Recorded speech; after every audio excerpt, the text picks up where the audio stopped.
Une crise a aussi pour rôle de te montrer et de te révéler un certain nombre de choses sur toi, sur ton environnement. Mais si tu n'arrives pas à déceler ou à comprendre ce qui se cache derrière, tu peux tourner en boucle encore et répéter toujours les mêmes schémas et attirer les mêmes situations. Si tu as envie de faire de ta crise transpersonnelle un levier de transformation profond et durable pour t'aider à reprendre les rênes de ta vie, bienvenue sur cette chaîne YouTube Amour Sacré Activation. Donc, cette vidéo-ci, on va aller voir, comme je l'ai dit, un concept important parce que, je l'ai dit la semaine passée, une crise vient souvent mettre en lumière, révéler des choses sur comment tu te perçois, sur tes comportements, sur tes relations, sur ton environnement, etc., etc. En réalité, une crise souvent vient mettre de la lumière sur la façon dont on perçoit les choses, la façon dont on se perçoit soi-même. Et là où il y a de l'inconscient, la vie va te mettre dans des situations qui vont t'obliger d'une certaine façon à te poser des questions. On l'a vu dans la série précédente sur comment utiliser les questions comme levier de transformation puissante. Te poser des questions, pas pour te punir, mais juste pour que tu puisses mettre de la conscience sur qui tu es, sur ce que tu traverses et ce que tu souhaites réellement pour toi et pour ta vie. Et quelle est l'invitation derrière? Qu'est-ce que la vie t'invite à faire pour ton plus grand bien? Donc cette semaine, on va voir un concept important, mais avant de t'amener ce nom de ce concept qui touche toute personne connaît ça, subit ça ou peut en faire quelque chose d'utile, d'aidant. Je veux dire, personne ne passe à côté de ce concept-là. En tant qu'humain, on est tous concernés. J'aimerais te partager une sagesse qu'un de mes mentors m'a partagée et me le répète souvent et qui m'aide depuis plusieurs mois, plusieurs années maintenant, et qui m'aide aussi à me rappeler de ce qui est réellement important. Cette sagesse, il avait posé la question, je t'invite à te poser cette question à ton tour, c'est qu'est-ce qui est le plus important? Donc, pour toi, dans ta vie, qu'est-ce qui est le plus important de façon générale pour faire évoluer l'humanité, te faire évoluer toi, mais faire évoluer l'humanité? Ok? Est-ce que c'est l'amour, la bienveillance, le respect, la sagesse, le savoir? Donc c'est une question que tu peux te poser. Et très, très humblement, il nous a partagé qu'en fait, ce qui était le plus important pour que la personne puisse évoluer, mais aussi du coup, si chaque personne évolue, l'humanité évolue, c'est la conscience. Donc pourquoi? Parce que la conscience, c'est la liberté. Donc c'est ce qu'il nous avait partagé. La conscience, c'est la liberté. Et après avoir écouté cette phrase, effectivement, tant que tu n'as pas conscience de certaines choses, en réalité, c'est comme si tu étais un petit peu prisonnier. La conscience, une fois que tu as conscience de quelque chose, c'est tellement plus facile de changer les choses. Si tu as un comportement que tu répètes encore et encore, mais que tu n'as pas conscience que tu as ce comportement-là, mais surtout de ce que ça crée par derrière, eh ben, tu continues à faire ce même comportement qui va continuer à créer la même réalité. Ok? Et donc, ça fait sens, ce partage de cette sagesse. La conscience, c'est la liberté. Et donc, ça amène au concept que j'ai envie de te parler, c'est le concept de croyance. Donc, on va tout de suite aller voir une courte définition de ce que c'est une croyance. Donc, la définition d'une croyance, c'est le fait de tenir quelque chose pour vrai sans forcément avoir de preuves. La définition du Larousse, c'est action de croire quelque chose vrai ou possible.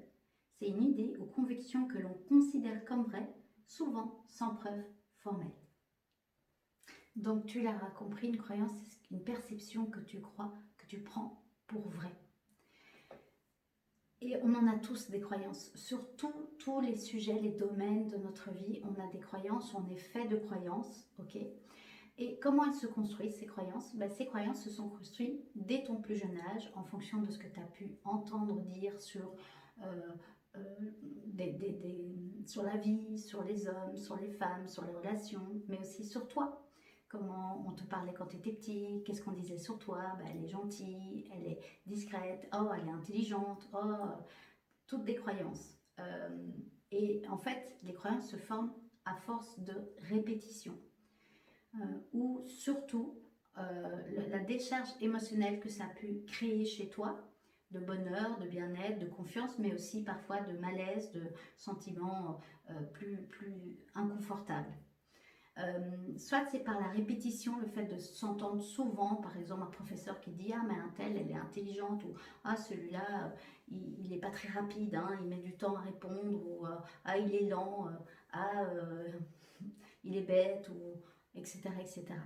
Ça peut venir de tes profs, mais ça peut venir très souvent de ton environnement direct, donc la famille, de tes parents, de tes frères et sœurs, de toute personne que tu côtoies et qui émettent un jugement ou une vision qu'ils ont de toi.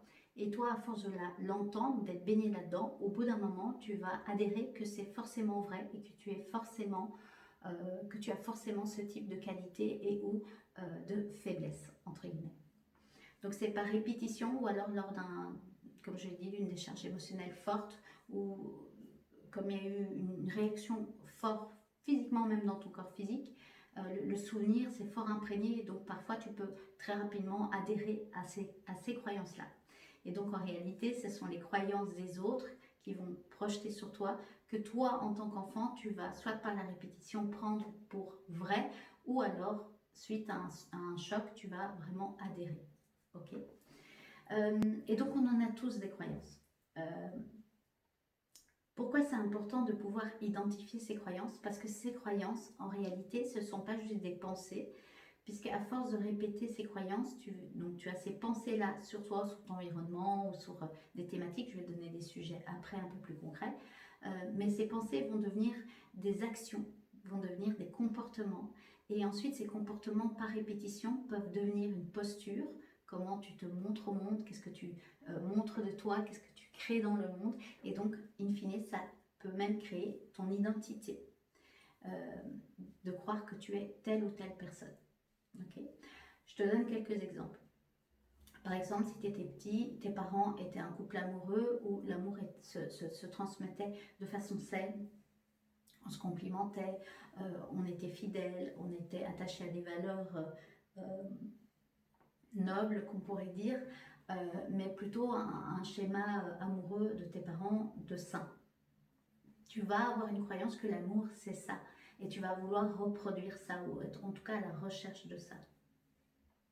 Maintenant, si tu as grandi dans un environnement où tes parents se déchiraient, c'est peut-être profondément, c'était très passionnel, mais il y avait beaucoup de disputes, beaucoup de disputes, de départ, puis de retour, etc. Tu as été baigné dans un environnement où tu as potentiellement créé des croyances qui sont du type l'amour doit être passionnel pour être réel, l'amour doit se vivre intensément, c'est normal d'avoir des schémas d'abandon et de retour régulière dans une histoire d'amour. Et donc, si tu t'es créé dans cet environnement-là et que ça a créé des croyances de ce type-là dans tes relations amoureuses, il se peut que toi, avec ces croyances-là, tu te mettes dans des schémas amoureux du même type que tes parents, etc. etc. Mais ça peut être aussi pour le monde du travail ou le projet professionnel ou la réussite. Si tu as eu, on t'a baigné dans des phrases, des répétitions du style, ça peut être des phrases qu'on te répète, mais ça peut être aussi toi ce que tu as vu, ok, en tant qu'enfant, des parents qui travaillent beaucoup, beaucoup, mais qui ont du mal à récolter de l'argent, ou qui te disent pour réussir il faut travailler dur, la réussite ça demande des sacrifices, etc., etc. Mais potentiellement, quand tu seras plus âgé, tu vas être imbibé de ces croyances-là, et donc tu vas aussi tout le temps devoir travailler dur pour réussir, avoir cette sensation que si tu ne te sacrifies pas, la réussite n'est peut-être pas complètement réelle, etc. Donc, comme je te l'ai dit, une crise vient révéler et mettre en lumière ce qui n'est plus en adéquation avec toi ou avec la future version de toi. Ton âme, elle est là pour venir apprendre, grandir, pour devenir plus mature et pour évoluer. Ok, évoluer.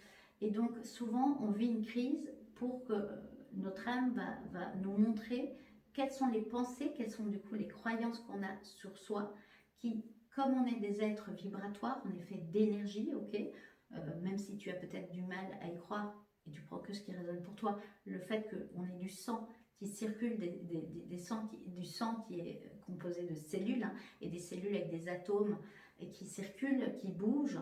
Ok, cela, le fait que ça bouge, ça crée de l'énergie. On est des êtres faits de vibrations, d'énergie, et on émet des vibrations. Ok, mais comme les plantes, les pierres, etc., et on a différents taux de vibration. Ok, mais les vibrations attirent d'autres vibrations. Et donc, en fonction des pensées que tu vas croire, ça va avoir un impact dans ton champ énergétique, dans ton cerveau aussi, et aussi dans ce que tu vas aller rechercher. Parce qu'une croyance, très souvent, a besoin d'être nourrie.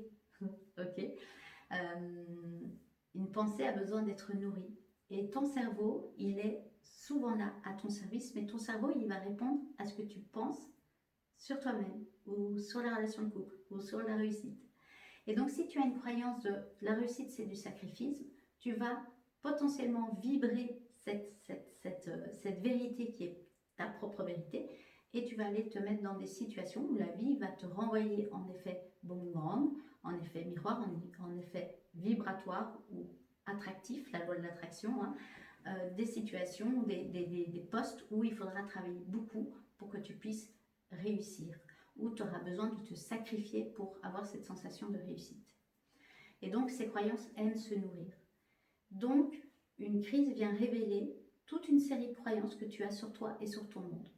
Alors, ne culpabilise pas et ne commence pas à te dire « Oh là là, c'est pas bien les croyances que j'ai ». On est tous faits de croyances qu'on appelle soit des croyances portantes, soit des croyances limitantes. Ok ?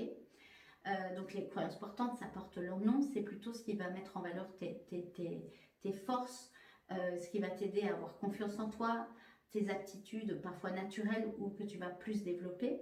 Et les croyances limitantes, c'est tout ce qui va te limiter, qui va te, entre guillemets, rabaisser, ou en tout cas qui ne t'aide pas à être dans un plein potentiel où tu vas plutôt te brimer, te réprimer, ou te mettre dans des situations pas forcément enrichissantes, enfin qui vont t'enrichir si tu arrives à les dépasser. Ok, mais voilà. Donc ça, c'est le type de croyance qu'on peut avoir.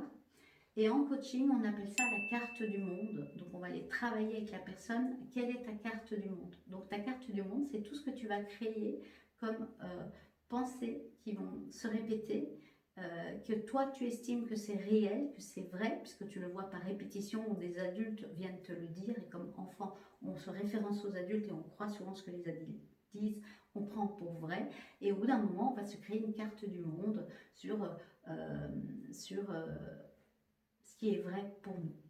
Donc un exercice que tu peux peut-être déjà faire cette semaine, c'est essayer d'identifier un peu la carte de ton monde dans les différents domaines de ta vie. Ça peut être, tiens, quels sont les types de croyances que j'ai sur qu'est-ce que c'est une famille, qu'est-ce que c'est l'amour, quelles sont les croyances que j'ai d'un couple. Et ce qui peut t'aider à identifier les croyances qui peuvent être fortes, c'est quand tu dis c'est toujours, les femmes sont toujours intelligentes, ou les femmes sont fragiles, etc. Les hommes ont plus de chance, les hommes réussissent plus facilement. Okay, dans les relations d'amour, l'amour, ça fait toujours souffrir. Quand il y a toujours des termes de toujours, jamais à 100%, là, très souvent, c'est une croyance, et souvent on voit que c'est une croyance qui est fortement imprégnée pour toi. Ok, et donc tu peux le faire dans tous les domaines de ta vie, ou peut-être le domaine où la crise vient révéler le plus de choses. Si c'est ton couple, bah, peut-être aller travailler la relation, la vision que tu as du couple, hein, ta carte du monde d'un couple. Si c'est le travail, bah, c'est le travail. Si c'est l'argent, c'est aussi, tiens, quelles sont les croyances que j'ai sur l'argent, ou qu'est-ce que j'entendais quand j'étais enfant. Si c'est la santé, ben aussi, tiens, qu'est-ce qu'on me disait sur la santé, ou quelles sont les croyances que j'ai sur la santé. Et aussi, parce qu'in fine, ce qui est important, c'est surtout sur toi.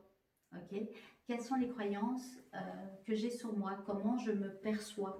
Okay, et une fois que tu as fait ça, peut-être qu'avec cette crise, tu peux te poser la question, cette crise, qu'est-ce qu'elle vient révéler, peut-être montrer les choses qui doivent évoluer, ou les choses en fait où je me rends compte en l'écrivant qu'en fait, ok, je pense ça de moi, mais est-ce que c'est ce que j'ai vraiment envie de penser ça de moi, ou est-ce que derrière je sens qu'il y a quelque chose qui m'appelle autrement, de pouvoir identifier ça aussi. Ça va te permettre de mettre plus de conscience. Et comme je l'ai dit en début de cette vidéo, de ce que m'a transmis ce mentor, la conscience, c'est la liberté. Parce que tant que tu n'as pas conscience de certaines pensées et croyances que tu as sur toi-même, c'est compliqué de changer les choses. Ok?